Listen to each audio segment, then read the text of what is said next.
Hello, everyone. It's been a challenging couple of weeks, to put it mildly. Our world has changed dramatically, and we really have no idea when we'll be able to actually start a new normal.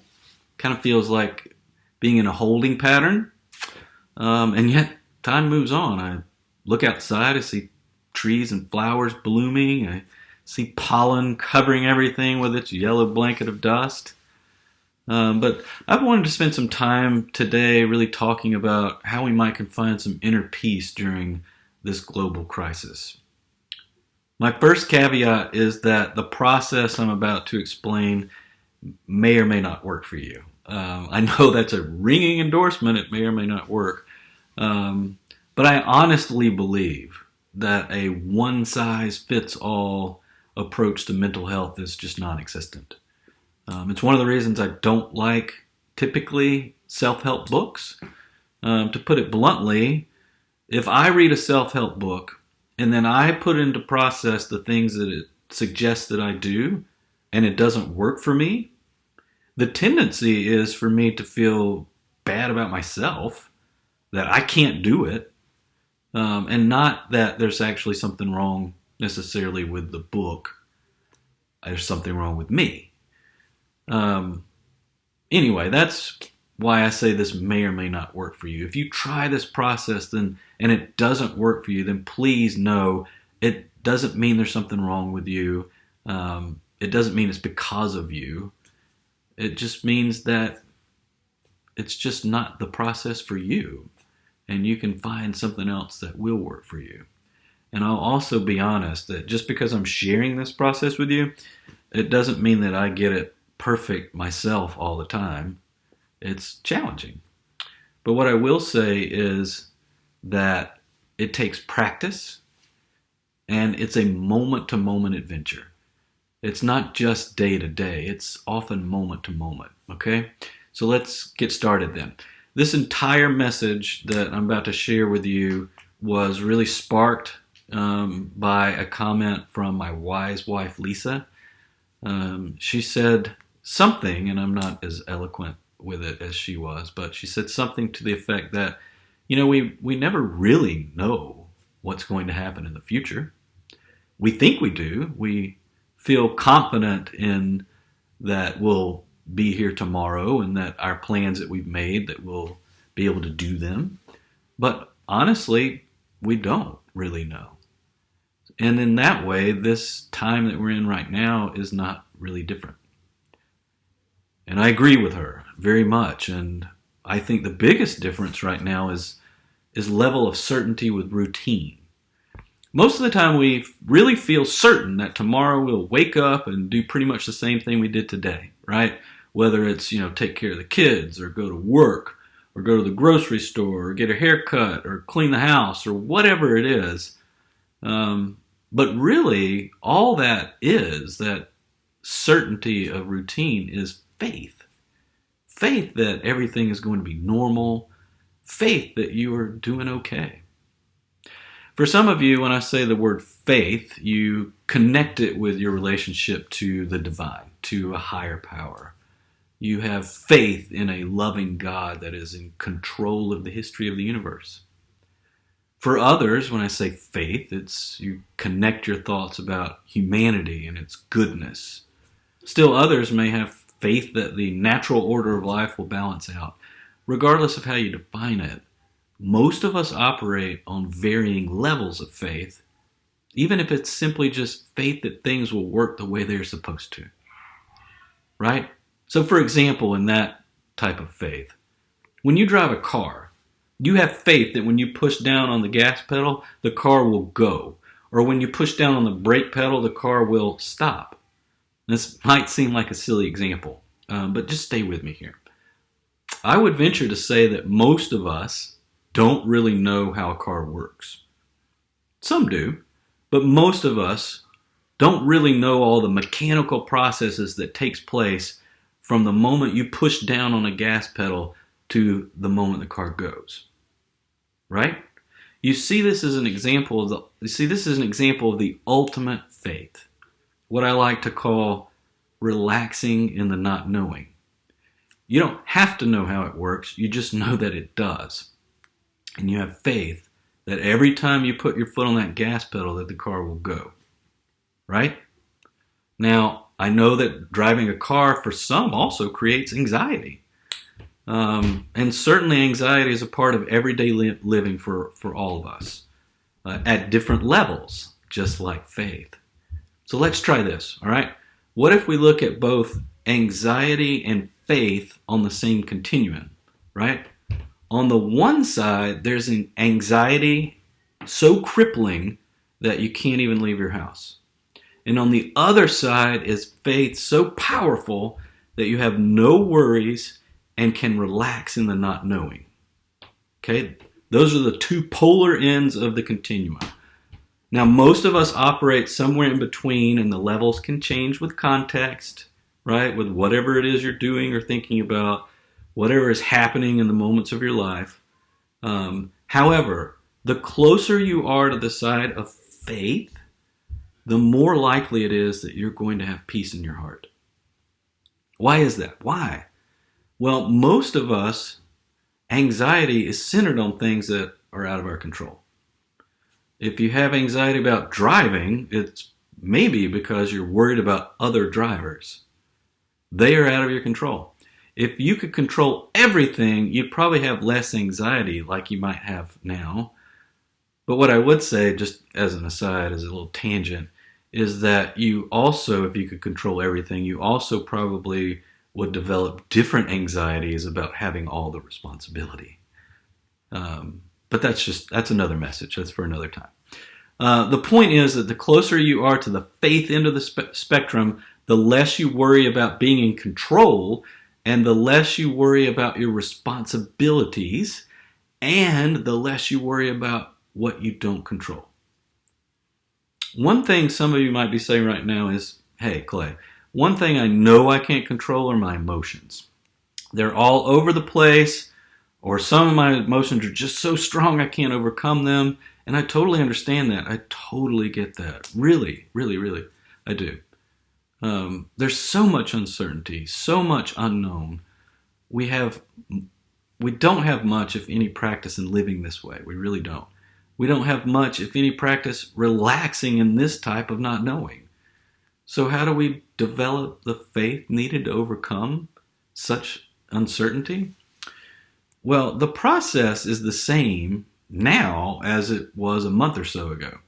What I will say is that this process could be a little more challenging now. To move on with this, let's address the issue of not being able to control emotions, okay? We need to talk about the brain here and how it works. The good news is that I'm not a neuroscientist, so the way I'm going to explain this is in the only terms I know how, very basic, okay?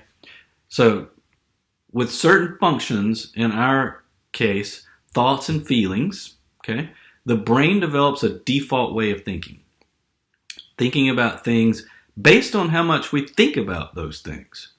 We assign certain thoughts with a label of either good or bad, and then the assignment of good or bad triggers a certain emotional response, okay? For instance, if I think about my children, I unconsciously label those thoughts as good. When I do that, I feel certain emotions that would fall under the category of happy feelings. The more I think about my kids, the more I label those thoughts as good, the more often I feel happy, okay? My brain is just basically a recording process so that eventually this becomes my default way of thinking, labeling, and feeling about my children, okay? It becomes an automatic response based on how the brain develops, how it works. This process works with what we might label as negative too. It's the same thing. You think something, you label it as negative, you feel appropriate emotion about it, and then over time it becomes your default automatic way of thinking and feeling about that thing. Okay? The issue to deal with today is that these processes also work with the way we think about ourselves, others, and the world in general. And this is what I believe regulates whether we typically live with more peace or more anxiety. Okay? If I have ongoing thoughts that I'm not good enough or that the world is a difficult place to navigate, then I'll label myself or the world as negative and I'll experience anxiety. Over time, this becomes an overarching way of thinking and feeling, and it becomes the default. It becomes the way the brain is wired. This is exactly why it is so hard for many people to manage anxiety and depression. When our default becomes negative thinking and anxiety or depression, our brain's pathways of thinking and feeling grow stronger towards this default. Yes, there are some biochemical components to anxiety and depression that makes it challenging to change too, and that's why some people need medication to relegate these biochemical processes. There's good news, however, for a lot of us, whether we need medication or not, we can work on changing our defaults. Our brains are incredibly adaptable. Now, it's going to take time and effort, and that's why I've been calling this a process. You have the goal to build faith and have more peace, but you need to focus on the process more than the outcome. And the reason for that is the work it will take is challenging. It will require you to be more conscious of your thinking and feeling than you typically are. Our brains do not typically work in this type of awareness for long periods of time throughout the day. But as promised, here's how it works. Again, it's a process that takes time, takes effort. But the first step is, in a moment, you become aware of negative thinking and or anxiety or depression. Second step, you pause. You take a deep breath.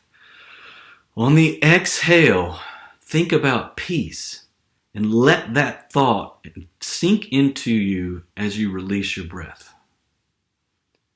Okay? Deep breath, exhaling, thinking about peace and letting that feeling sink into you. Step 3, think about something you are grateful for. Step 4, take another deep breath and focus on gratefulness on the exhale. And step 5, smile and think about something else you're grateful for. Okay? Step 1, in a moment, whatever that moment is, you become aware of the negative feeling and anxiety or depression. Step 2, you pause, you take a deep breath. On the exhale, you think about peace. You let that sink into you as you release your breath. Step 3, you think about something you're grateful for. Step 4, take another deep breath and focus on gratefulness as you exhale. And step 5, smile and think about something else you're grateful for. Now, I know this may sound simple, and for some of you it may sound even silly, but just stick with me here on a couple of points, okay? The first point is changing your default way of thinking and feeling is going to take time, and it's going to be hard. I mean, you're trying to change the way your brain is wired. It's going to be work. So you've got to start with something fairly simple. Otherwise, it will be too easy to get frustrated and to quit trying, right? Anytime that you're in a process of change and something gets hard, it's very easy to go back to the default way of doing things. So make sure that you continue to try. Now, the point about deep breathing is important too. The body's second biggest way of getting rid of toxins in our bodies is through breathing. The first is through perspiration. But when we are anxious or when we're depressed, we tend to breathe a lot more shallowly. And that's one reason why we physically feel bad when we are anxious or depressed, because we're holding in more toxins. That's also the reason why a deep breath usually feels good. So the breathing part is an important part of it. Of course, you can modify this process to fit what works for you. For some of you, you may want to throw in a quick prayer between steps 2 and 3. For others, you may want to step outside to feel connected to nature. And still others of you may want to journal your thoughts and feelings, whatever you think will work for you in this process. Whatever it is, the idea is simply to catch yourself thinking and or feeling, stop, change the thoughts and or feelings to positive ones. That's the process. It takes time to change your brain, but if you stick with it, hopefully it will work over time. The default will change from negative thoughts and feelings that will happen less frequently for shorter amounts of time and with less intensity, and the positive thoughts and feelings will become your default. So let me say it one more time. It's going to take time and it's going to be hard. Don't get down on yourself when you don't get it right each time. Have grace for yourself. Change is a process that has ups and downs, okay? Just stay with it and try it. Finally, if you are interested in more advanced techniques around this, I would certainly suggest seeing a professional counselor for help. Many counselors right now are getting online certified, and they'll be able to do video chat counseling, so you won't even have to go anywhere. But in the meantime, as you work on changing your default, keep in mind your goal of having a faith so big that you can relax in the not knowing and feel peace in your heart. I hope that this is helpful for you, and I hope that you find the peace that you're looking for.